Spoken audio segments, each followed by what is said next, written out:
Да разкажем една приказка. Двамата? Да. Ама, мислиш ли, че е добра идея? Става, съгласен съм. Така ли? Да. Ако искаш ти започни, аз ще включа движение.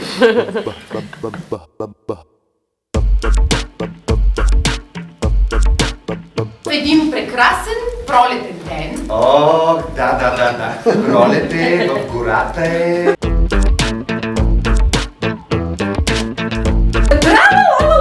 Ихо, разхождам се тук в тая пътечка, тук където е кривата. Въобще не ни улесняват в разходките, искам да ви кажа. Толкова нерадно се е направили тая пътечка. Ние какво да правим? Си почупим краката. Добре, че аз съм в прекрасно настроение, вървя си из гората, песните, наникам си, тралалаличкам си. Въобще не ме интересува нищо. Доста съм гладна, между нас казвам така един лек глад. Славият измислил нова песен, която се казва как надхитри подлата, гадна, гнусна, отвратителна лисица.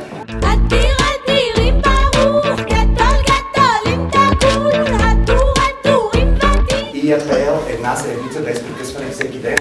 От гората, който да не знае тази история, е повтарял за подлата глупава лисица. Ако искаш да продължим и този път да се приказка. С хора. Да, и с цар. И с принцеса. За женене. И те всички са за жени. Да. Имало едно време, в едно кралство, възрастен крал, който преди да умре, много искал да омъжи своята красива дъщеря.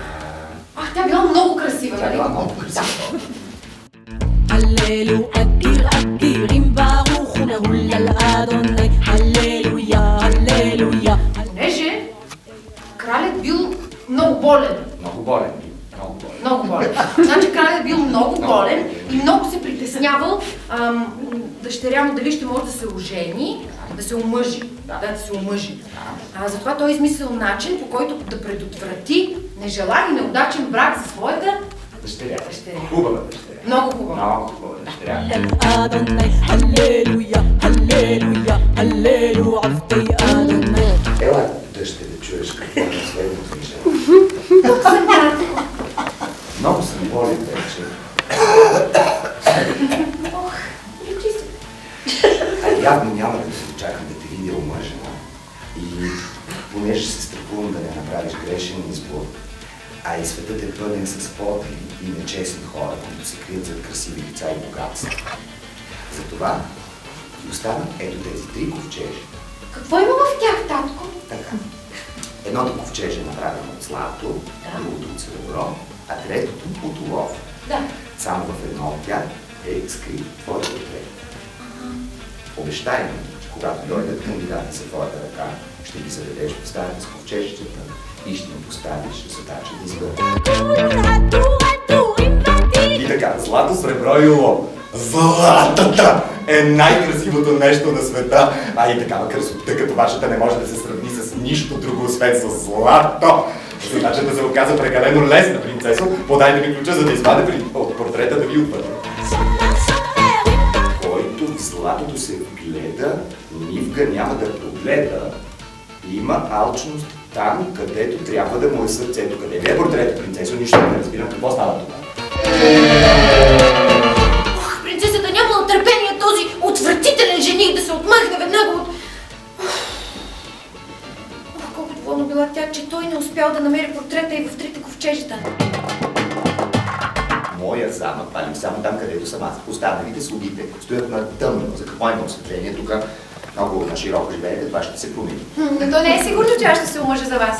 Как да не е сигурно? Аз съм знатен народ да ви кажа, че съм най-знатният от всички кандидати. Аз да ни говоря какви са тези безобразия. Тук на патари ли ще ставам или на какво не съм? Значи сега.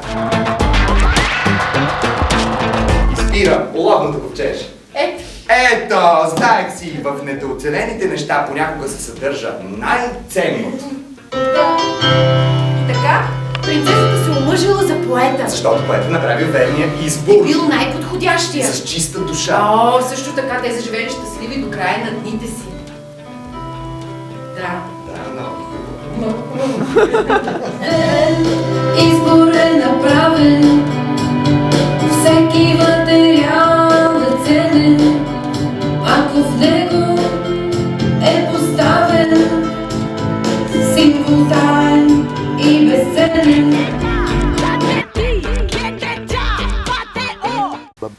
Вие какво правите тук? Ами, чух песента ви. По-точно я слушам от седмици, понеже живея наблизо тук в едно блато и реших да дойда да ви видя. Вие сте тъжната принцеса, нали? Да. Приятно ми е да се запознаем. Едуард Шевернадзе. Моля?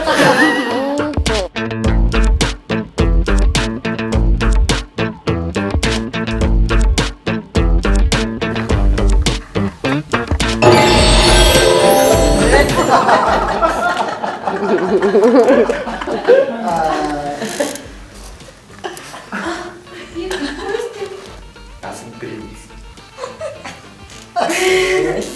Принц? Преди няколко години моят баща реши, че вече ми е време за женене и трябва да се избера невеста. За да е по-лесно, направихме в двореца голям бал, на който бяха поканени всички девойки. Аз трябваше да танцувам с всяка една от тях, да ги опозная, да се представя на всяка една от тях. В разгара на вечерта се появи млада хубавица, която наистина беше много красива, но имаше нещо в погледа й, което ме притесни. Аз понеже съм кавалер, танцувах и с нея, но колкото повече време минаваше, толкова повече осъзнавах, че нещо не е наред. В края на танца, младата хубавица ме попита дали вече съм се спрял в избора си към съпруга и някак си усетих, че тя е сигурна в победата си. Нахалница! Аз учтиво и казах, че ми предстоят още цяла нощ танци с още много девойки. А и изборът не е лесен, понеже за да си избереш съпруга не е толкова проста работа. Тогава младата хубавица се превърна в сладечица, превърна ме в шапо и изрече такава магия, която само чудо можеше да развърви. Винаги съм вярвал, че ще срещна това, което ми се пада по съдба. А то бе близо, някак го усещах и чудна тъжната принцеса те съдба. Аз много си мечтая някой ден да мога да се радвам от душа.